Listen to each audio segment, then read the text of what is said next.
My girlfriend said, "You can't cage me." I replied, "Then live free alone." I let the lease lapse, moved into my own place, cut off the extra cash, and waited to see what happened when her free spirit finally met a real rent deadline. My girlfriend Allison and I have been together for 2.5 years, living together for the past 18 months. Our lease is up next month, and I told her I'm not renewing it. She's been spiraling ever since, and I don't know if I'm the here or if this is just reality hitting her. Allison has always been super vocal about not wanting traditional relationship. She calls marriage a social construct designed to trap women and says commitment is just another word for cage. Cool. Whatever works for her. I never pushed marriage or anything serious because honestly, I was fine with keeping things casual too. She's fun and we have good chemistry. But here's where it gets weird. Despite all her talk about freedom and independence, Allison has never really taken care of herself. Like, she works part-time at a yoga studio, maybe 15 hours a week, and does some Instagram wellness coaching thing. When we moved in together, I was paying probably 80% of everything. She said it was temporary until her business took off, but that was 18 months ago. A few months back, I started thinking about the future. I'm 29, have a good job in tech, and I want to buy a house, maybe start building something real. I brought up the idea of us getting more serious, not necessarily marriage right away, but at least talking about long-term goals, maybe her contributing more financially so we could save together. That's when she lost it. Here's basically how that conversation went. Her, "Oh my God, here we go. You're trying to change me into some suburban housewife stereotype." Me, "I'm not trying to change you. I'm asking if you want to build something together." Her, "Build what? A cage, because that's what this is. You want to trap me in some boring, soul-crushing life just because you're getting old and desperate." Me, "Desperate? I'm talking about basic partnership." Her, "No, you're talking about control. I need to follow my spiritual path, and I can't be contained by societal expectations about what relationships should look like." Me, "Okay, but even spiritual people have to pay rent." Her, "There it is. You're trying to drag me down to your level. Make everything about money when love should be enough. You can't cage a free spirit, and that's exactly what you're trying to do." The word cage came up like 6 more times in that conversation. Apparently, wanting your girlfriend to contribute financially is the same as imprisoning her. Fine. I heard her loud and clear. If commitment is a cage and she doesn't want to build anything together, then we shouldn't be living together like we're building something together, right? Makes perfect sense to me. So, when our landlord asked about renewing the lease, I told him no. I found a smaller place for just me. Gave Allison 2 months' notice, which is more than the lease requires, and told her she'll need to figure out her own living situation since she values her independence so much. You'd think someone who calls commitment a cage would be thrilled about this, right? Wrong. She's been having complete meltdowns for 3 weeks now, crying, yelling, asking how I could abandon her like this. Keep saying she thought we were building something beautiful together. The same woman who told me she wouldn't be caged by my expectations literally 6 weeks ago. The cognitive dissonance is insane. She wants all the benefits of a committed relationship, but none of the actual commitment part. Yesterday, she asked if we could just stay roommates and split the rent 50/50 on a new place. I asked her how she'd pay her half since she makes about $400 a month total. She said she'd figure it out, and I was being financially controlling by bringing up math. Apparently, basic arithmetic is now a form of abuse. I'm moving out in 2 weeks. She keeps alternating between calling me heartless and begging me to reconsider. Her latest strategy is telling everyone that I'm kicking her out and making me look like the bad guy. This whole thing has me questioning everything like, did I miss something? Is there a way to have a relationship with someone who wants all the benefits but none of the responsibility? Because right now it feels like she just wanted a dad, not a boyfriend. Edit. A few people are asking about her family. Her parents are pretty well off, but they've been pushing her to get serious about life for years.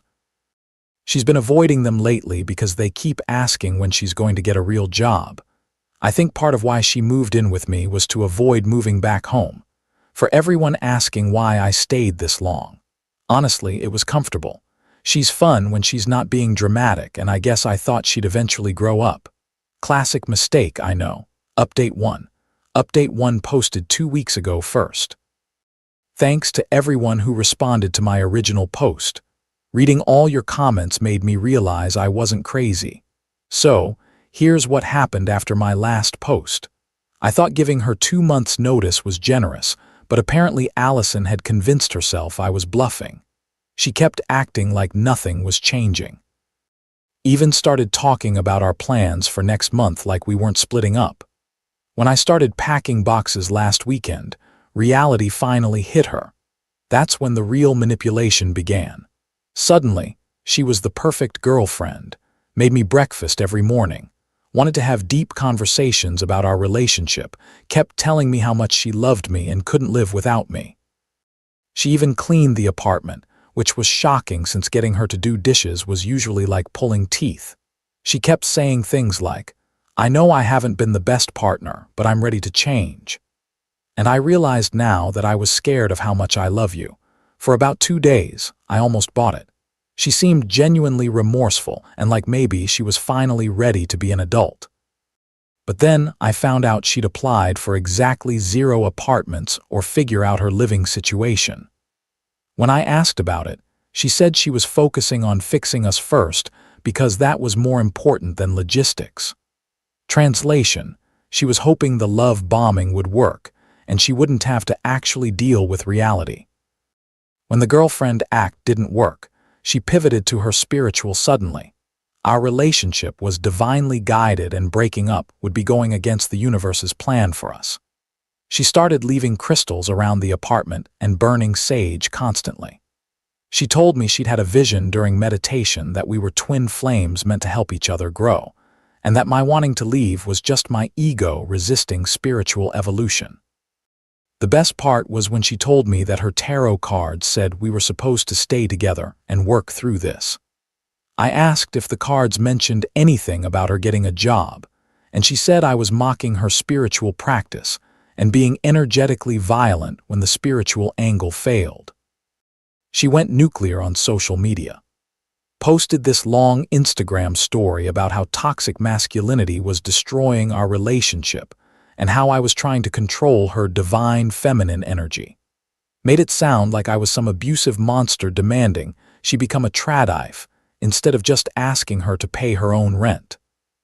Her wellness coach friends all started commenting support, telling her she was too pure for this world and that I obviously couldn't handle a woman who knew her worth. None of them mentioned that knowing your worth typically involves being able to pay for your own food. This is where it got really ugly. She called my mom crying, telling her I was abandoning her and asking my family to intervene. She made it sound like we were basically married and I was just randomly kicking her out for no reason. My mom called me confused as hell, asking what was going on. When I explained the situation, there was this long pause before she said, "So she doesn't want to commit to you, but she wants you to commit to supporting her indefinitely." Did I understand that right? Allison also reached out to my sister on Facebook, asking her to talk sense into me because I was throwing away something beautiful over money. My sister sent me screenshots of the conversation. Allison basically admitted she couldn't afford to live without me, but claimed that was irrelevant because love should be enough. The final straw came 3 days ago. I was at work and came home to find she'd invited 2 of her friends over to stage what I can only describe as an intervention. They prepared a whole presentation about how I was manifesting scarcity mindset and choosing fear over love. One of them literally suggested that I was intimidated by Allison's spiritual power, and that's why I wanted to control her with financial expectations. The other one told me that evolved men don't care about money and that my focus on bills and rent was very third-dimensional thinking. I listened to this for about 10 minutes before I asked them all to leave. Allison started crying, saying I was being cruel and closed-minded and that I was rejecting not just her, but her entire community. That's when it clicked for me. This isn't about commitment or freedom or spiritual evolution.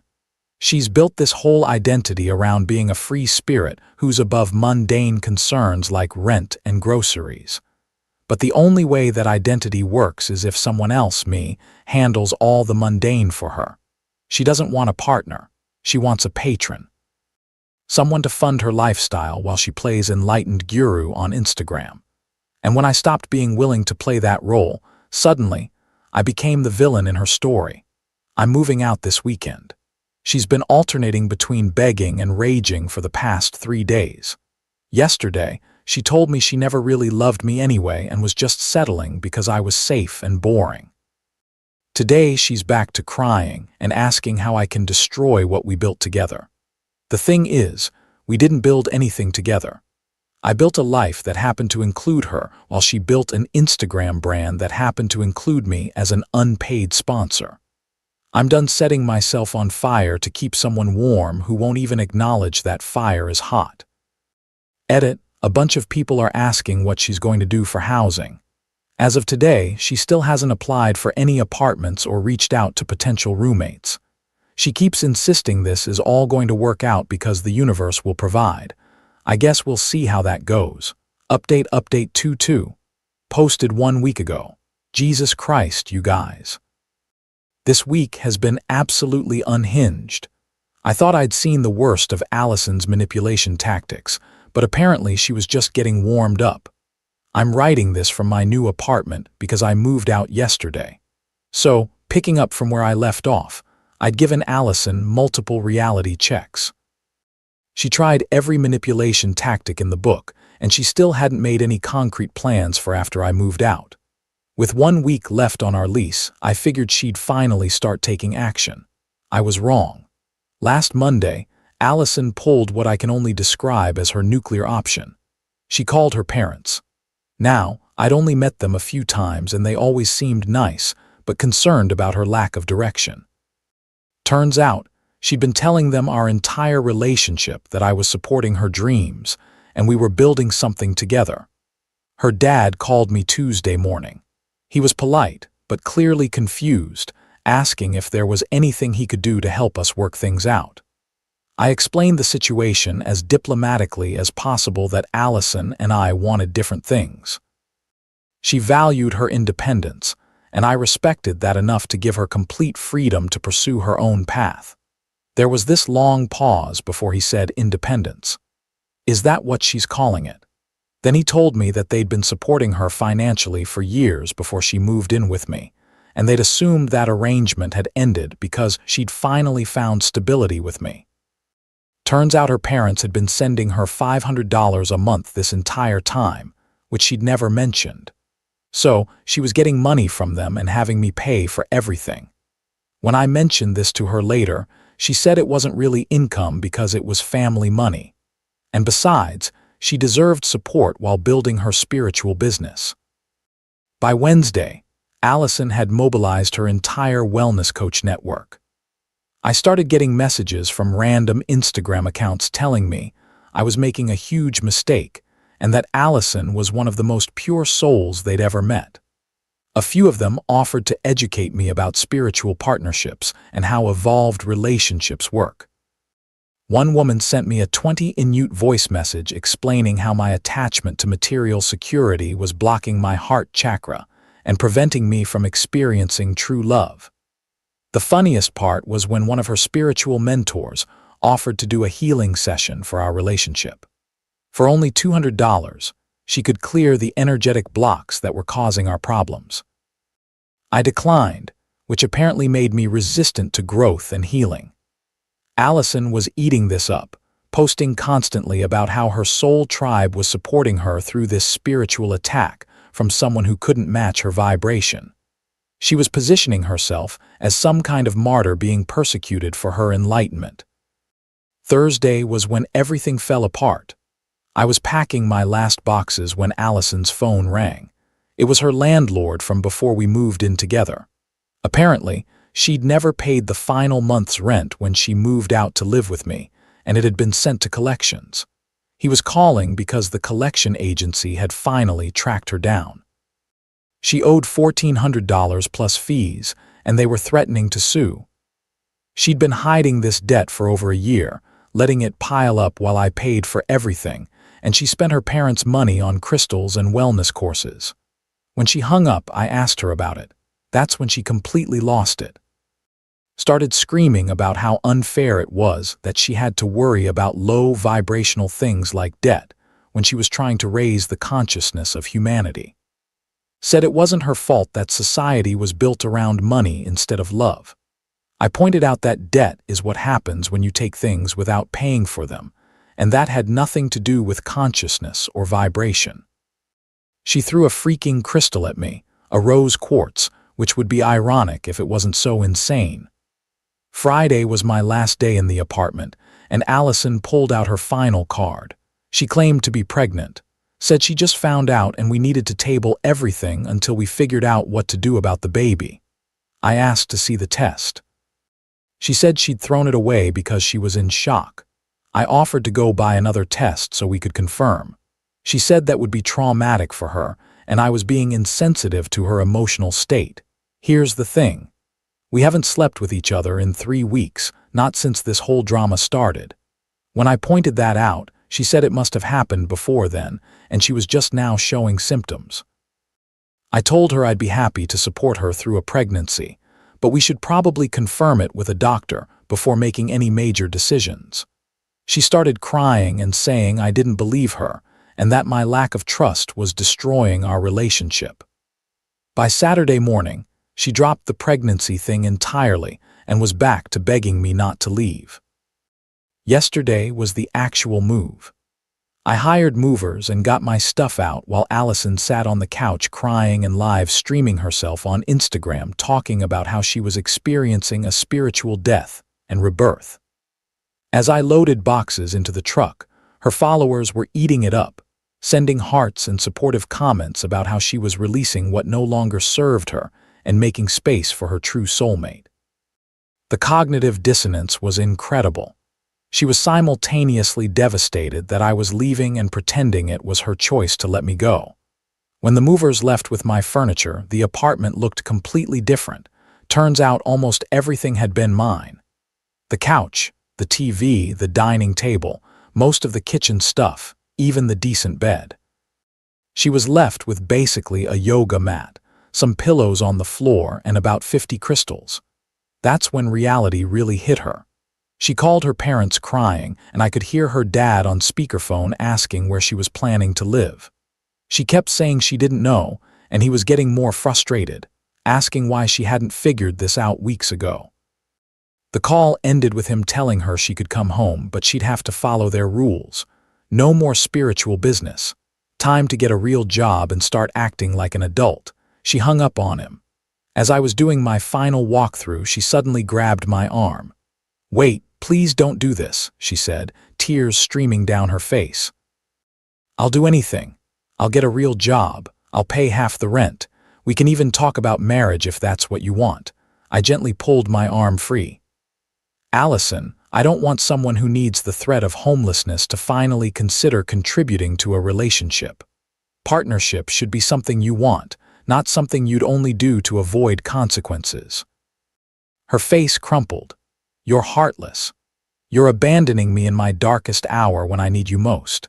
I looked at her sitting there surrounded by crystals and yoga props, the same setup she'd used to justify not working for 2 years. "Remember 3 months ago when you told me commitment was a cage that you wouldn't let me trap you in some boring life? You said you needed to follow your spiritual path and couldn't be contained by expectations." She stared at me, mascara running down her cheeks. "I'm not abandoning you," I continued. "I'm giving you exactly what you asked for. Complete freedom from any cages or expectations. You should be happy. That's not I didn't mean." She stammered. "You did mean it, and that's okay.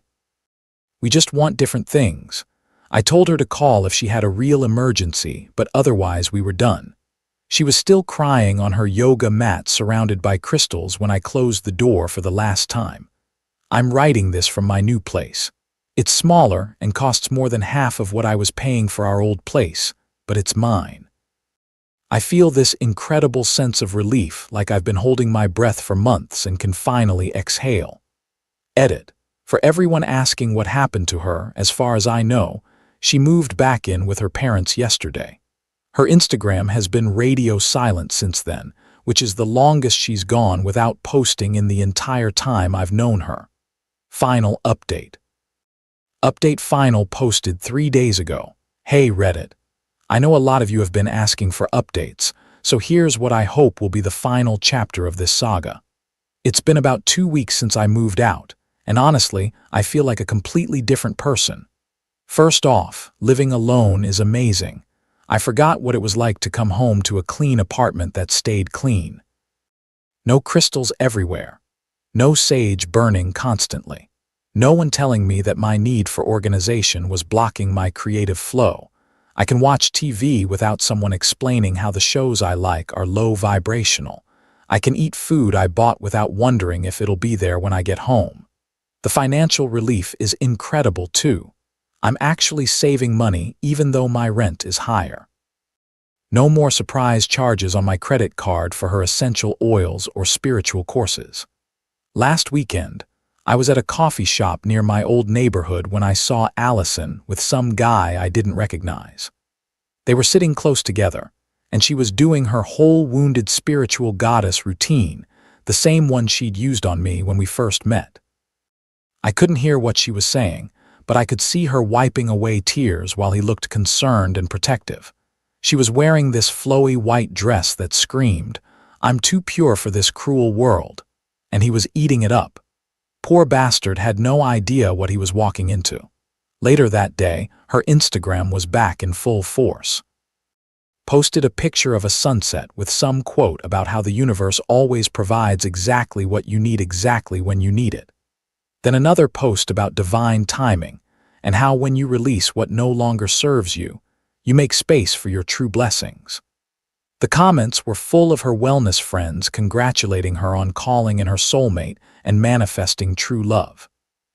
No mention of the fact that she'd been sobbing over me literally 2 weeks earlier, begging me not to leave. I found out through mutual friends that her parents cut her off financially after she moved back home. Apparently, her dad gave her an ultimatum: get a real job within 30 days or find somewhere else to live. She lasted exactly 5 days before moving in with the new guy. Her mom reached out to me on Facebook apologizing for enabling Allison's behavior and saying they should have forced her to grow up years ago. She said they'd been hoping that our relationship would help her mature, but they realized they'd just been pushing their responsibility onto me. It was actually a really nice conversation. Her mom seems like a good person who got manipulated by her daughter's victim mentality.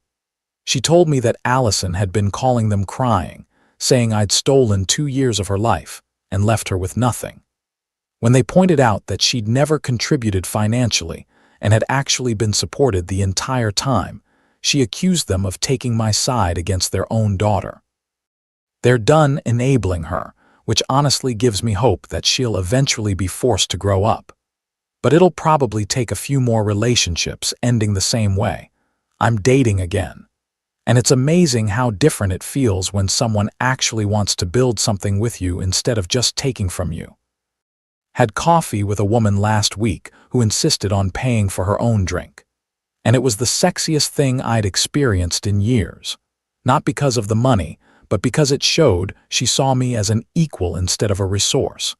Thanks again to everyone who helped me see clearly when I was drowning in gaslighting. You guys are the real ones. Peace out, Reddit. Time to go live my actual life. Edit. For everyone asking if I feel bad for the new guy, honestly, yes.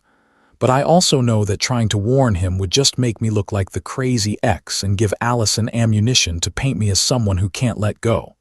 He'll figure it out on his own, just like I did.